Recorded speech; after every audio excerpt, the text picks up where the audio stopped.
Ladies and gentlemen, welcome back to the Worship Keys podcast. So glad to have Atreyu Singleton. Welcome, man. Good to be here. Thank you for taking the time to be on the podcast, friend. I first met Atreyu, or people do call you Trey for short. Sir. But Atreyu, the first time I've heard your name, by the way. Where did that come from? It's an 80s movie called The Never-Ending Story.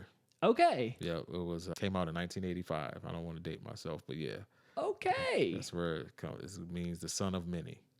Thank you for coming on the podcast. First time I met you, Trey, was in Birmingham, Alabama for the Know Your Worth conference, and you were killing it on keys. So I was running sound, and Trey, you were over there, the music director, or your friend Anna Linnell, yep. Anna Linnell? Yep. Okay. Pringo. Okay. She was absolutely incredible. Her whole team was incredible. Background vocalists were great. Drums were great too, man. You guys killed it. And when you're running sound as sound guys, okay, you have one keys player and a drummer, which is standard for a lot of churches. Yeah, But as the keys player, you have to really work hard to fill up the space. absolutely. And you absolutely did. Talk a little bit about your sound design, specifically then and now. You're all in Logic Pro. This whole episode is actually, we're going to see inside your Omnisphere stuff. Tell us, man, how do you fill up the space like you do? It's incredible. I kind of layered for that kind of conference, knowing I wasn't going to have a bass player. I've layered my patches. I had a synth bass on the bottom to give me that deep bass feel, and it's just filling up. That filled up the room with the space that we were in, and I also used like different patches, string patches, to give it that. And like you said, we're going to talk about all of that, but how to fill up a space. And you had it mixed right, so it cut through. But that's how that night had keys, had a EP, had different sounds to fill it up. But for that conference, I had a bass patch on the bottom. And I think at that time, I was using Mainstage and working through Mainstage at the time. And I probably had some Omnisphere sounds, but it wasn't the standalone. I wasn't using that as a standalone VST. Sure, man, sure. Tell us, for everyone who is watching, meeting you for the first time, where are you from? What's your background with Jesus and with music? Okay, so I'm born and raised in Rochester, New York. Hey. Hometown. Most of my family is still there. I have 9 brothers and sisters. Wow. Huge family, so very family oriented. I moved to Atlanta 10 years ago. Wow. I moved to Atlanta, I moved to Atlanta 10 years ago and been here with my wife and son, my beautiful wife and son. Love my family dearly. And I've just been rocking it out. My background in church, I come from an apostolic Pentecostal church, very traditional. I'm talking about before praise and worship teams, testimony service, and choirs. And I was raised on an organ and a piano. So that's how I started, influenced by my choir master, that's an old term, choir master named Hyman Bailey. And my older brother taught me my first song, Sebastian Singleton. He taught me my first song, and I just started playing from there. My father-in-law was also an awesome musician and a pastor. He had perfect pitch. Learned a lot from him, so he was amazing. So I had a lot of influence growing up, but that's like my background, very traditional. Love it. Rochester, New York. We just had Najee and Casey Powell on the podcast. Awesome. He's amazing. And they're out of Faith Church out of Rochester, New York, Yes, which you've been in person Yep, before? I've been in person before. Well, they have new carpet now. Also, and I think new seats, New seats, yes. Yeah. And I don't know if they always had a drum cage, but they have a drum cage now, too. Wow. They probably had it for a while, but they got that, so... Nice edifice. Upgrades are going right. on. Nice, comfy seating, not the benches anymore. Yeah. So you're going to have to go visit again. I'm going to have to visit again. For a premium experience. Yeah, my brothers play there, Levi and Derek Bennett. So they're amazing musicians as well. Oh, dude, absolutely. It's stacked, man. They are stacked there. He's incredible bassist. Yeah, awesome. Yeah. And also, I think they got a new sound system in there. Really, I'm definitely going to have to go back. You definitely do need to. Anyway, Rochester, New York, pretty cool. Atlanta, Georgia. We're filming this episode in Atlanta, Georgia. Yeah. Really, Lawrenceville, Yep. Georgia. And today's episode is all about sound design. Tell us your journey within software, because many keys players, doesn't matter how old they are, whether they're a 12-year-old here on YouTube watching this video, whether they're a 48-year-old who wants to get into the digital audio workstation world, the digital world of this modern worship. When did that start for you, discovering these new sounds? What did you use, and what do you use now? So how I got started with Omnisphere is, of course, I still use Logic. Of course, I'm versed in Ableton to work all of these different DAWs, but I started out in Pro Tools. This is like Okay. my first DAW I started using. That's a big one to start off. Yeah, it was huge. My brother started us off with the NPC, and we were producing in Pro Tools. But what year was this, by the way, if you don't mind me asking? Early Tools been around. Early 2000s. Oh, okay. I can't. Yeah, it hasn't been that long. Yeah, Okay. Early 2000s. And Logic's been around since then too. Yeah. And later on, I got into Logic, and then my brother introduced me to Omnisphere. He was just saying it's a huge VST, and I think we were using it at the time for synths, but I didn't even know. Once I started digging into it, it has everything in there. Okay. Anything you can think of, it has. It even has choir voices in there. Right. It even has ambient worship noise. Like it has everything in it, but I still haven't went through all of the sounds. I just now stick to my go-tos, and if I'm looking for something in particular, I'll go through it, but it will take you months to go through everything. So I started my journey in Omnisphere back then, and I didn't see it used in a church setting until I saw David Parks. He was playing for William McDowell, and he was using it as by itself, and I'm like, wow, like I gotta get into that. And how he was using it was flawlessly. And so that was years ago. And then I started, let me figure this thing out, let me see, because it was amazing. He had everything like in it. So then I found out that he was also using Keyscape in there as well. And so I started to use it, figured it out, started to use it as my daily driver, if you will, and use it for everything now. If I'm in Ableton and I have a keys rig in Ableton, I'm probably using Omnisphere, and there's different software. I just don't use it by itself now. I use Contact and different stuff in Contact. I use Spitfire Labs, different stuff like that. Just a plethora of stuff, but usually my go-to is Omnisphere, and that's how I got into using that. Now, you are an Ableton Live certified trainer. Yes, sir. Tell us about that process. Why did you do it? Would you suggest others doing it?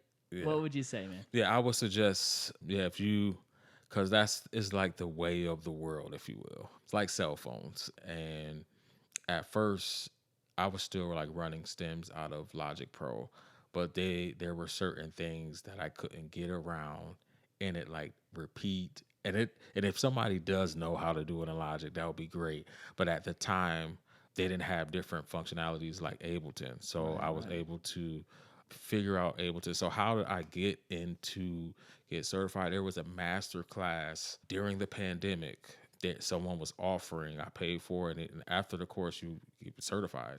And I said it was mind-blowing because it was a learning curve for me, but I sat through the training, got certified, know my ins and outs to where I can teach it to others if they want to learn. But that's how that process began. I just saw Logic hit its ceiling for live production performance, if you will, and Ableton was the next best thing. But I know now Logic has different things, but Ableton, in my opinion, is beast at live. Yes, dude, yes. Playback, all of that stuff. If you were to give advice to a keys player right now, they know how to play piano. They want to get into DAWs with all the options. I don't know if you know Cookout. There's so many things on the menu. So many things. So many, what they call milkshakes. Yeah, so many milkshake flavors. Okay, if we simplified it, right? There's so many DAWs out there. There's not as many DAWs as there are milkshake flavors at Cookout. But if you were to tell someone right now, if you were to begin that journey, would you just go all in on Ableton Live from the beginning? I'll say it depends on your capacity to obtain information. Okay. So if your brain can take Ableton, I'll say go for it, because at the end of the day, it's pretty much like every other DAW. It just has its different things. Like Logic has its things. It's easy to navigate through. Pro Tools has a thing. I know a lot of mixing engineers use this Pro Tools. It's standard, man. It's like standard. Main Stage, I don't see too many people use it, but when I do see it, they probably using it as their keys rig. They have different things in their keys rig. But if you can obtain information, I will go for it. And we're living in an age where you can go on YouTube and learn something in hours. So it's not really that much a hidden thing like how it was back in the day. You had to search for it, and a lot of people are not using it. But now you can. But they say YouTube University is your best teacher these days. So I'll say go for it. For me, Logic is very easy. You can just go in, find your sounds easy. Now they have, all DAWs have now is a search engine. You can find the sound and it's just easy to navigate. So Logic is like user friendly in that way. So on the subject of AI, there are already AI patch builders out there. There are apps. I don't know if you've heard of them. Yes. And the Sunday Keys app made by Sunday Sounds actually has an AI patch builder that they came out with last year, I believe. Yeah. So it's already been a thing for a year. And the thing is, I want to ask you your opinion on this because Omnisphere, you said it would take forever to go through all the sounds. Honestly, and those that are watching can also relate to this. Not forever. It's like you get bogged down because there's so much to go through. Yeah. I think the future is, see if you agree with this and what your take on this.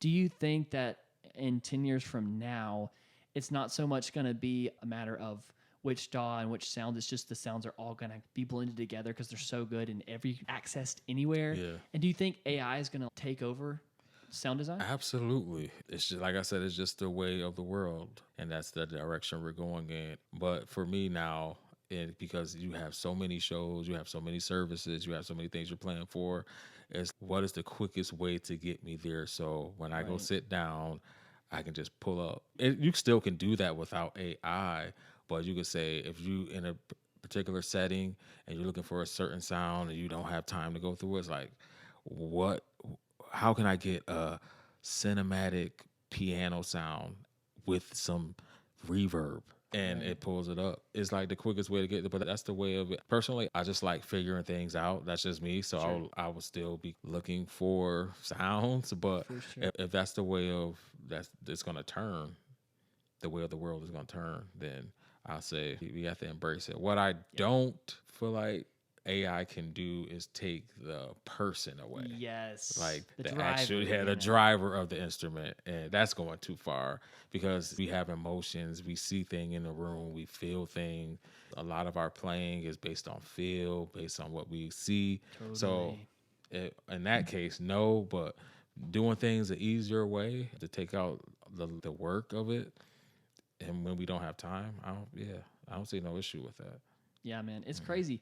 I think with our patch builder, just like AI in general, ChatGPT and others, they take information and it synthesizes that into a whole ecosystem. So that's how it knows its information. And not to scare people, that's just what's happening. And the more information it has, the more it knows, the more it can operate. Yeah.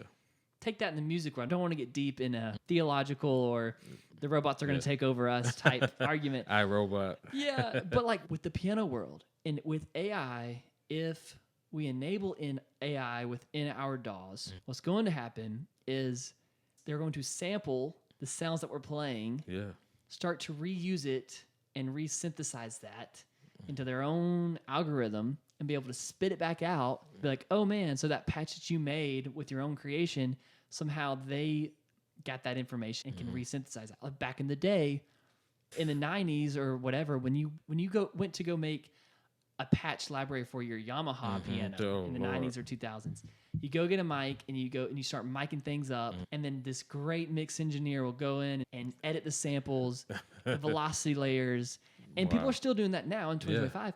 But there's a lot of AI coming into play where all that work you used to have to do, you don't have to do it as much. The workflow of it all is going to cut in half, if not 25%. We're just at 25%.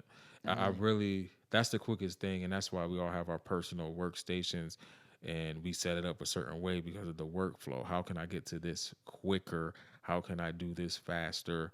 And that's what all AI is going to do, is just going to cut down the workflow of trying to find patches, trying to figure stuff out. So yeah, it makes sense. It makes sense. And what's scary too, man, is on the production side of things, which is we're going into the sound design world today discussion. And I can't shake this AI side. I love AI, man. It's so much fun. And maybe this is enjoyable for you guys to hear as well as we're talking. With the production side of things, music production, You have the musician, you have singer-songwriters, you have the song itself, you have musicians that make up that can build around that song, and then you have producers that help arrange that, and really, producers are a huge part of the song. Right. Then you have your mix engineer, then you have your master engineer. What are the most pivotal and creative parts of the whole ecosystem there? Within that? Between songwriter, producer, mix engineer, master engineer. Who has the most creativity within that? Creativity. For me personally, and this gonna probably go totally because I'm a musician. Share it, man. But I feel like lyrics to me. I feel like the songwriter. I'm a songwriter guy. I think that's what kind of touched me. And I with the music, of course, it all makes sense. But then again, you can say the mixing engineer really makes the song because they take all of, especially if you have a big production, they take all of it and compress it into a way where it's listenable. Like we can tolerate it and listen to it at all the levels. So they have a huge part. You can say the mixing, you can say the producer, the arranger of the music, because they're giving rhythm, they're giving notes.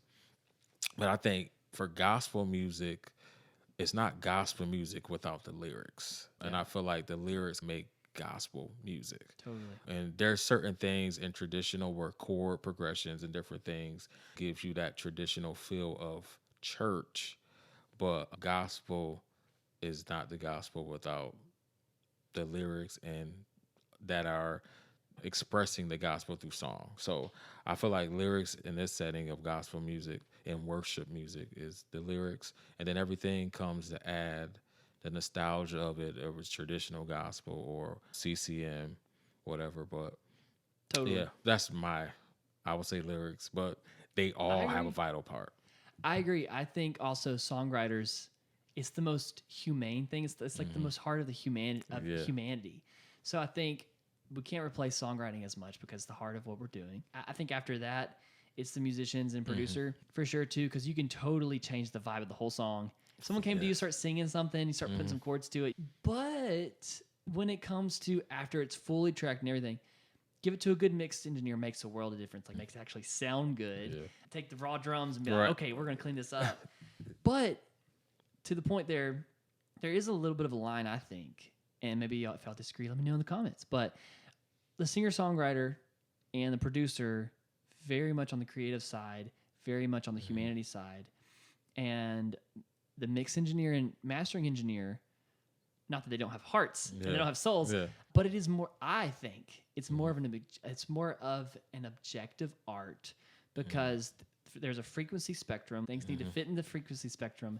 There is a dynamic floor spectrum. Things need to fit dynamically within that. Right. And then there's the three-dimensional aspect of the delays and the reverb and the effects. I see where you're going with this. You see what I'm saying? AI can duplicate some of those objective things. Right? I'll be honest, I have used my brother, he mixes and masters all of my stuff. Yeah. And there were some times where he got busy with something, and I would use he will mix it, but I would use AI to master it. Right. And all AI will do is say, give us a reference of how you want your song to sound. And I will give them a song I like the mix and the feel of it, and I will put that in, and it will take it and it will give me like 3 different mixes. This is how it sound balanced. This is how it sound with the highs, and all in AI. Actually did that. I was scoring like a short film, but it was like a storybook comic thing, and it needed music.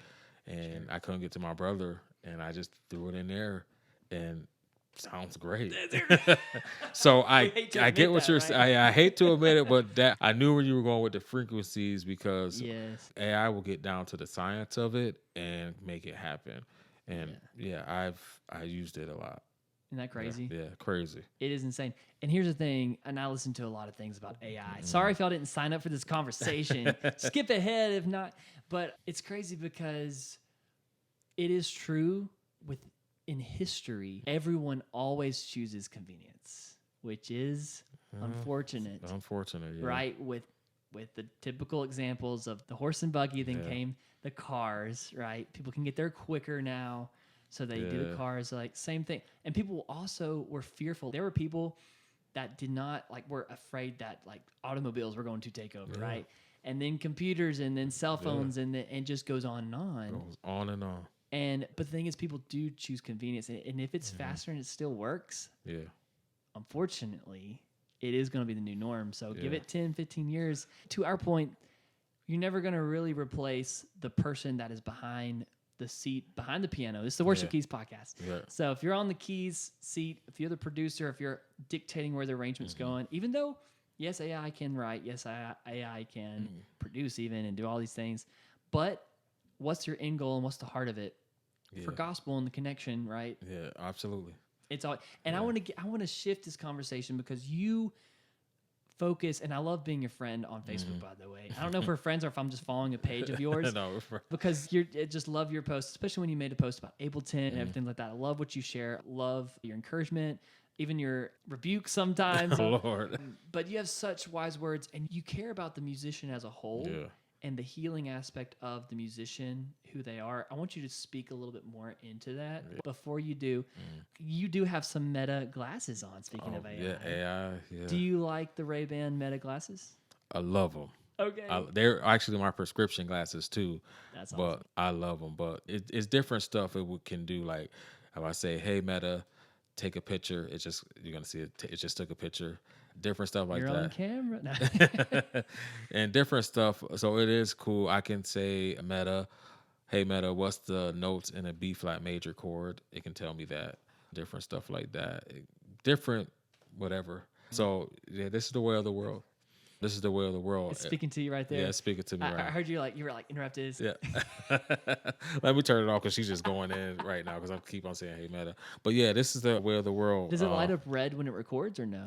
You will see the button, this right here, light up. Okay. Yeah. Other people can be aware that they're being recorded, which is good for privacy. Which is good, yeah, for privacy's sake, absolutely. Yeah, I love them, but like you said, this is the way of the world. What's going to be more crazy is when we get like Iron Man and we can start to see stuff in it, and that's probably not too far behind. Oh, for sure. But that's going to be crazy. Really is. I love all this stuff. Okay, cool. You're our first guest that actually has Meta glasses. Oh, Lord. I know it's becoming more and more popular. I've thought about getting some. Yeah, I'll say go get them. They're pretty cool. Amazing. I wear glasses all the time, so they're amazing. I want to get some. And the BTS footage when you're like on the piano. Absolutely. I can do that. I did a couple videos with me playing keys, and it just gives it that, like, you're sitting at the keyboard. So it's pretty dope. So amazing.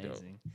Okay, so on a more serious topic, you have a devotional that's coming out. Yes, sir. Late this winter, I think December, you said? Yes, sir. Tell us about this devotional. Tell us about your heart for ministry. It's called Memoirs of a Minstrel. And another word, that's a King James term, minstrel, just basically musician. I do think there's a difference between a musician that plays for God and then a musician that is solely an entertainer.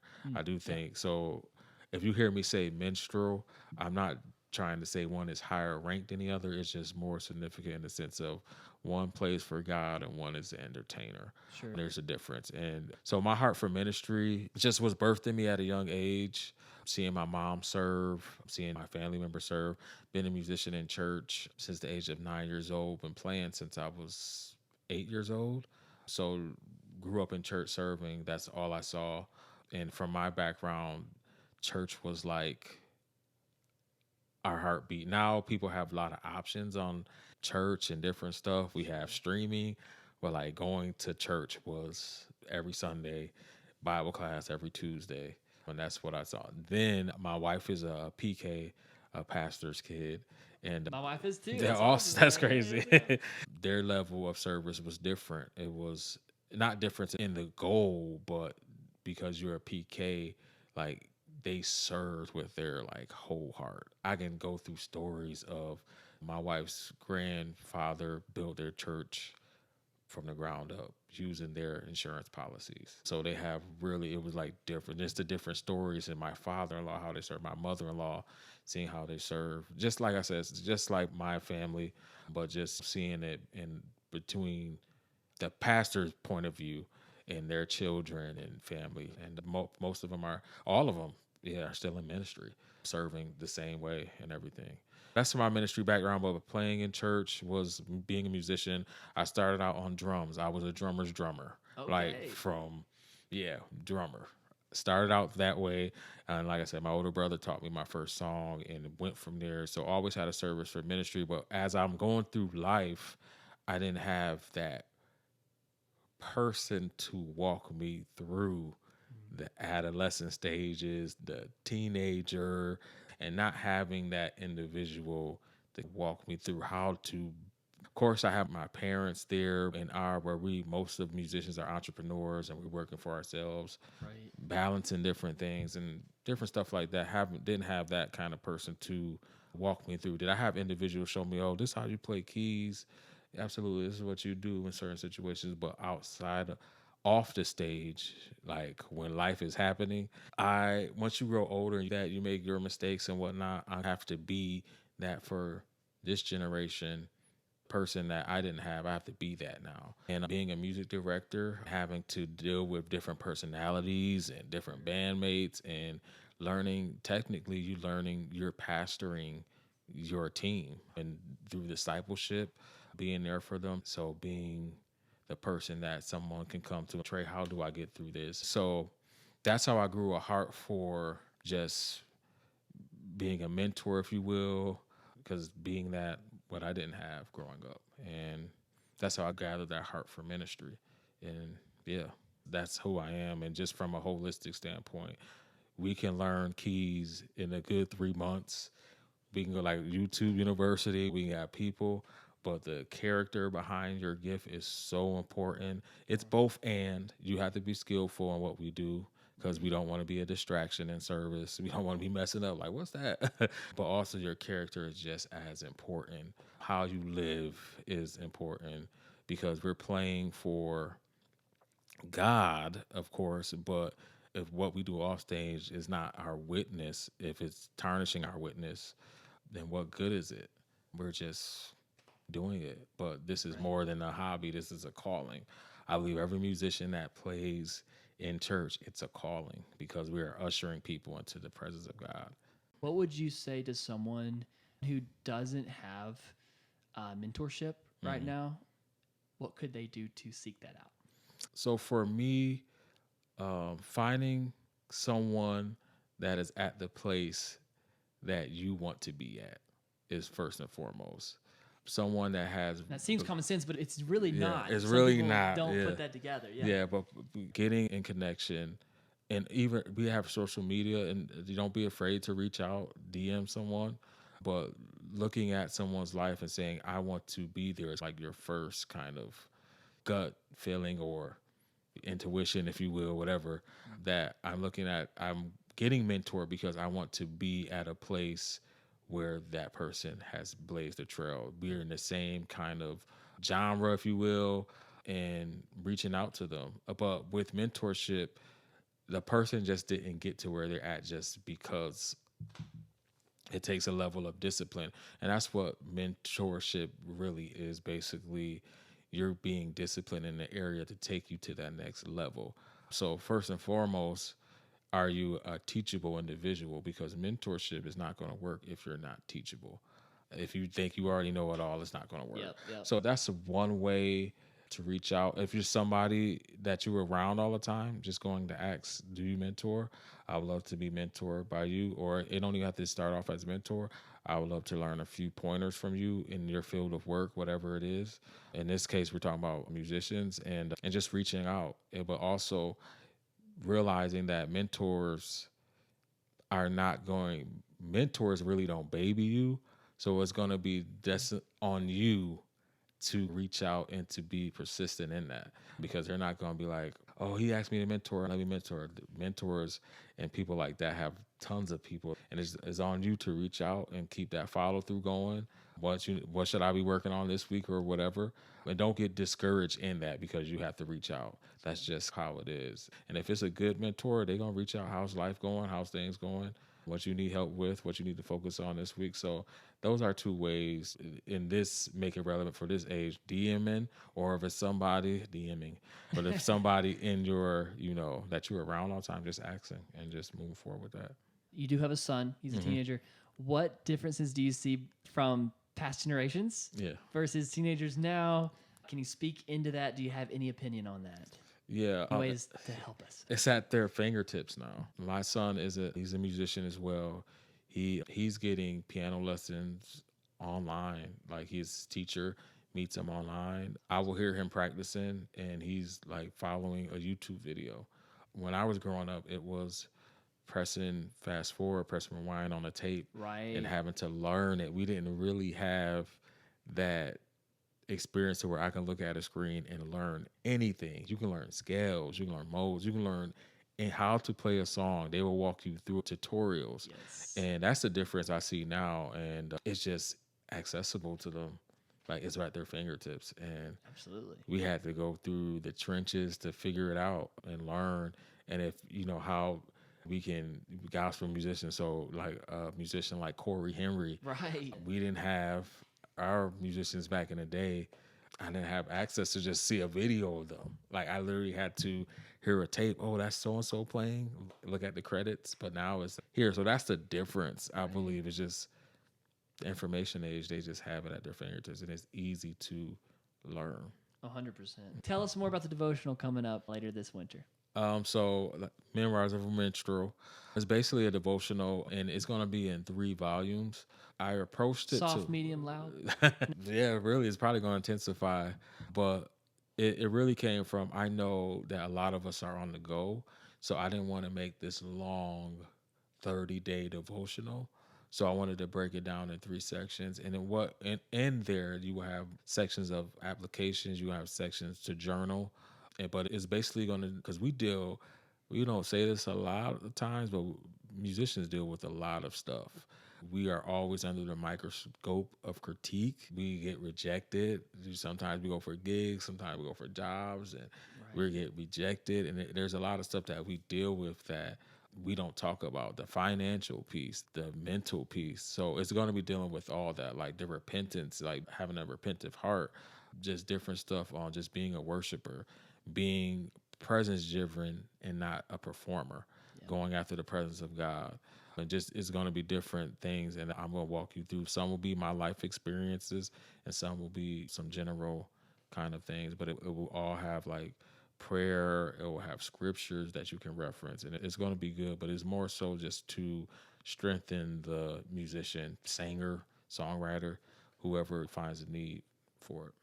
Love that, man. Mm-hmm. Love that. We want to stay tuned for that. On Instagram, you can find him, Atreyu Singleton. Yep. Atreyu Singleton. Yep. You can find him there on Instagram. We're about to let you take over here on Omnisphere. I almost said Omnisphere, but Omnisphere. Here, get Arteria Key Lab, just basic MIDI controller. I love this little thing, though. It's amazing. And Omnisphere sounds incredible with it. If you stuck around for this conversation, I'm glad you did. Maybe you went ahead and skipped ahead anyway, so you didn't even hear this. Who knows? But thank you for sharing your knowledge on Omnisphere here. I encourage you guys to look into Omnisphere, look into Mainstage, look into Ableton Live, learn these things, get certified, get the certifications. If you are a mix engineer and doing live, get the Dante certifications, get all the certifications, learn as much as you can. Well, let's get into the Omnisphere world. I'm just going to start off by saying Omnisphere is by Spectrasonic. It's a huge VST. It has so many sounds. Like I had this for over 10 years and I still haven't went through all the sounds yet. So what I'm going to be showing today is basically how you can use Omnisphere in a worship setting. We're going to build basically a preset, or some will say a patch, from scratch. I'm not going to put any effects on anything. This is what you can do out the box.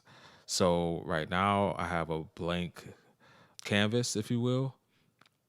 And what you will see here is you have live mode. You will go to this tab. And right now it's off. This is how you turn it on. And basically it's nothing.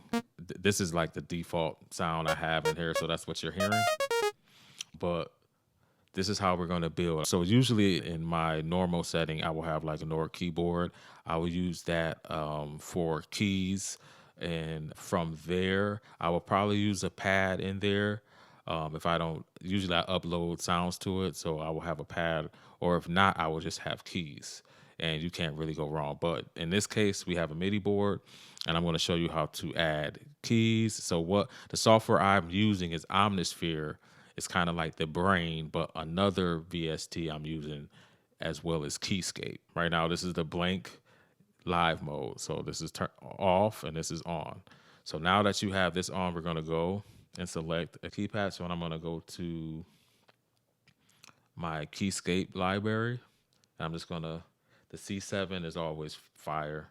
You're going to hear that in a second, but I usually use the key 7.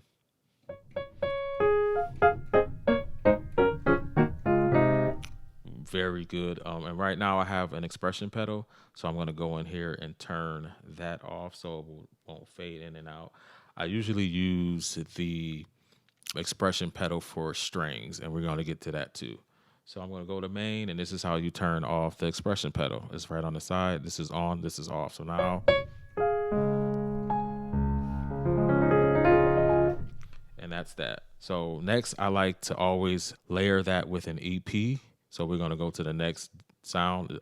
As you see, its default is clear. So we're going to go, and I'm going to go back to the Keyscape library. And what Keyscape is all things keys. Robe, they have everything that you need. I use this for scoring short films and everything. So we're going to go, and I already have it highlighted. So I like the E-piano gospel too. And as y'all going to hear, it gives you that nice kind of gospel, but when it's layered with a piano.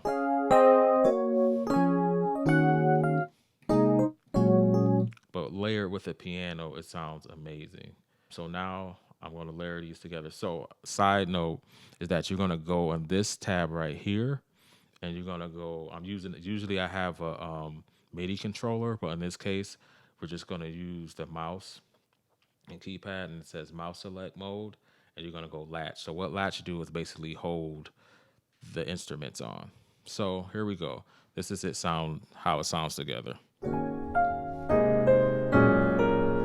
So you have like the bottom and a nice warm feel.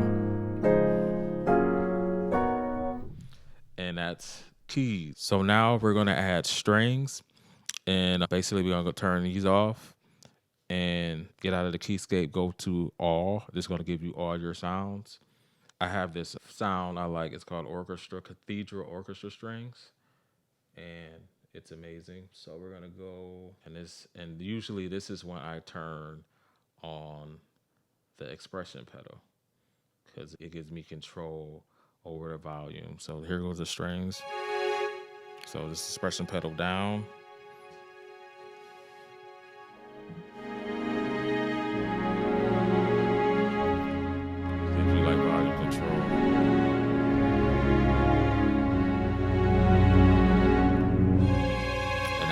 Patch right there. So how I layer my patches is basically I always have like 2 of something to give me different sound effects on, or a different sound. So this is kind of bright. So what I'm going to do is add another string patch to give it some warmth. And that's how I usually layer it. So I will have like 2 sets of keys. I will have like a normal keyboard, piano sound, and then I will have an EP, an electric piano. Then I'll have like strings, bright, and then I have one that is more so warm. And then the next one I will have is like a pad. And what a pad does is give me that bottom to make it sound even fuller. So that's what we're going to do in these next 2 sounds that we're going to get. And this is all, as you can see, I'm not using I'm not doing any third party. This is all in the app. So out the box, you can do this. So here goes that sound. That's the sound I added.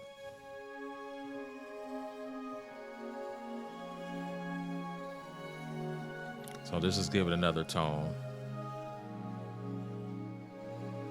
And now you add that with the strings that we just added before.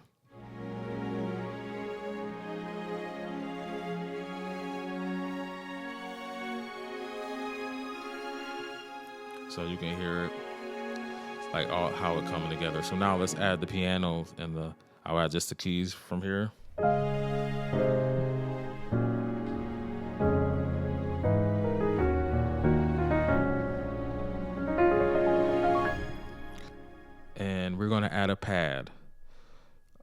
just to give it some warmth. Like I said, these sounds are all in the Keyscape Omnisphere library. So we'll type in pad, and there's, like, as you can see, there's a lot to choose from. I'm gonna go and choose this pad that I kind of use a lot, and it's called Basic Dark Pad Wheel. And this is how it sounds by itself.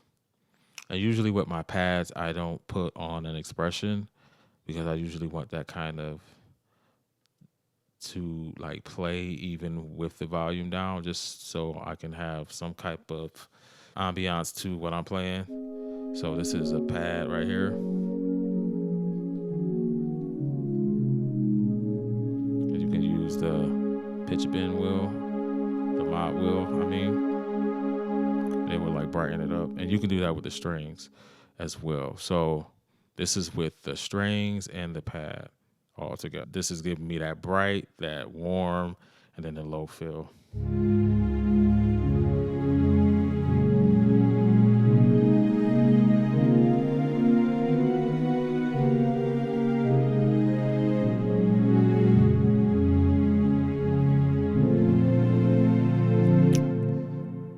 From here, this is something I do. So I know in different software like Ableton, you can have your latch pads, but you can do all of that in here.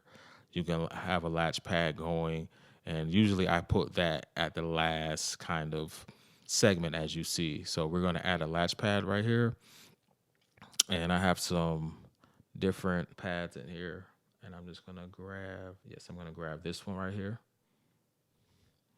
And this is how the pads sound. So with this one, with the mod wheel, you can brighten it up. So in a church setting, you can have it low and you can hit latch and basically hit it and make sure you turn this off, because if you have this on, it will latch everything. So we can be playing keys.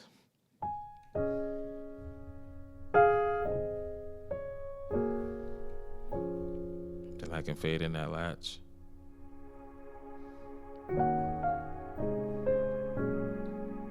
Then I can add strings.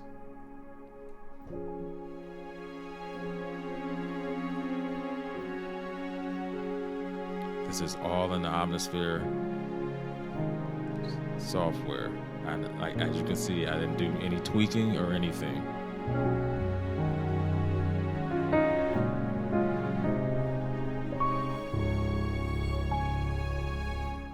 And one more thing, because I like to add different elements, and that's how you turn it off. You just hit latch off again. So another thing I like to add is like different elements to my playing, just to make it atmospheric, if you will. I get this doing a lot of movie scoring, and usually what I use is, it's called reverse piano strings, and it's just give you a different element to your playing. Right here.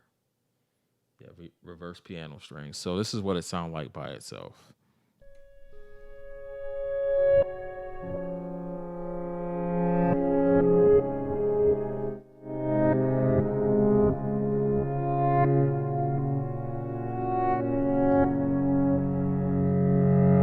So now we're going to add strings, pad, and we're going to add that latch pad. So here we go.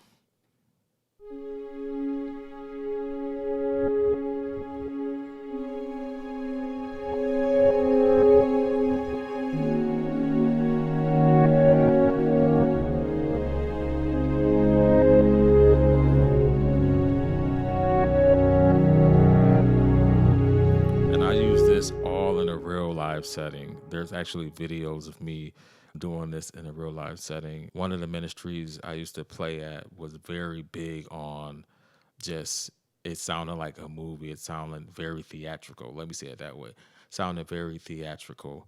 And I would just add all these sounds and patches to make it sound, to fill the room and everything. So my last sound, I'm going to do this one for guitar players. So there's this pad, and y'all probably heard this in different soaking music, but this is like one of my favorite pads. And as you can see on the screen, here it is right here.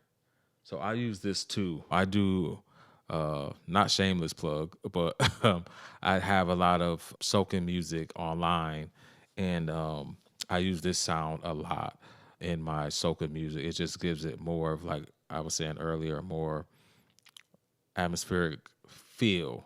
So this is what it sounds like by itself.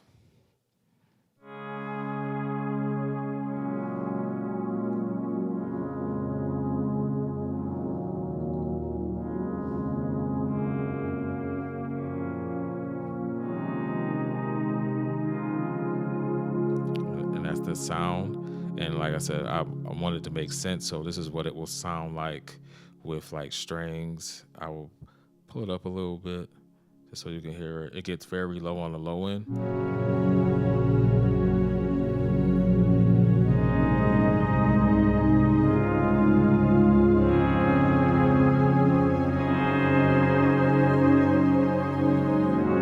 And your mod wheel.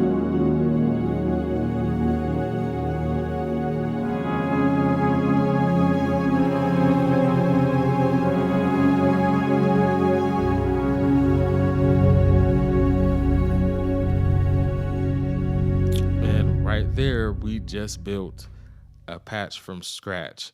You'll probably hear this sound a lot. I'm going to take out the reverse piano strings, and I'm going to add this sound, because this is a sound a lot of people ask me for. And I'm going to show you how you can implement stack mode in this portion. So it's called distant memory. And what this sound is like I use this for a swell, like in the beginning of a song. Let's say we're in the key of F. So, and what we can do is I'm going to put in stack mode. And what stack mode does, it allows you to put certain sounds at different ends of the keyboard. I can have a sound just in the middle. I can have a sound on the end, low.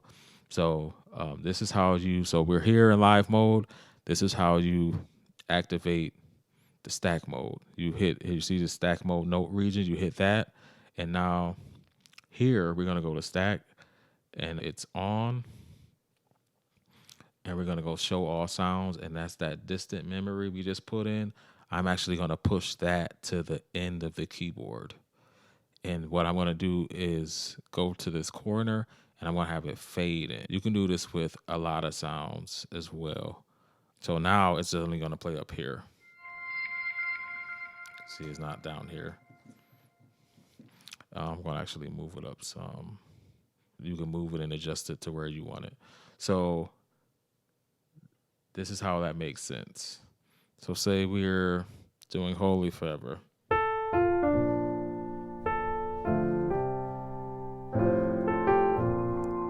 You can hear it. Now we add strings and make it make sense.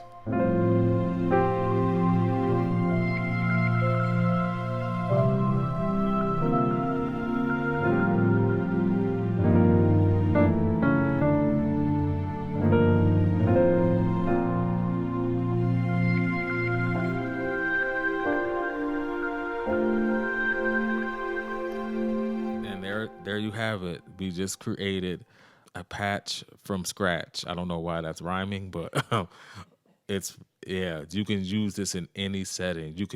There's brass in here for your church gospel feel. There's different things that you can use it for. And for me, I use it if I'm not in Ableton.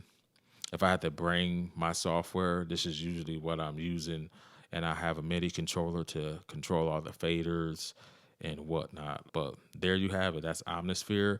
The software that I'm using to make this happen is, of course, Omnisphere, VST, and also Keyscape. And like I said, Keyscape is great for all things keys, literally all things keys. So there you have it. Guys, thank y'all so much for sticking around to the end. Atreyu Singleton on the Worship Keys podcast today. People call him Trey for short, but Atreyu, Atreyu Singleton. Follow him on Instagram. Stay tuned for more devotional coming out this winter. Yes, sir. 3-part series, which is very biblical. Father, Son, Holy Spirit. Yes, triune devotional coming out. Yep. But no, Trey, thank you so much for taking the time to come on the podcast here. We're filming in Atlanta today, but thanks again for sharing with us. I'm honored, bro. I appreciate it.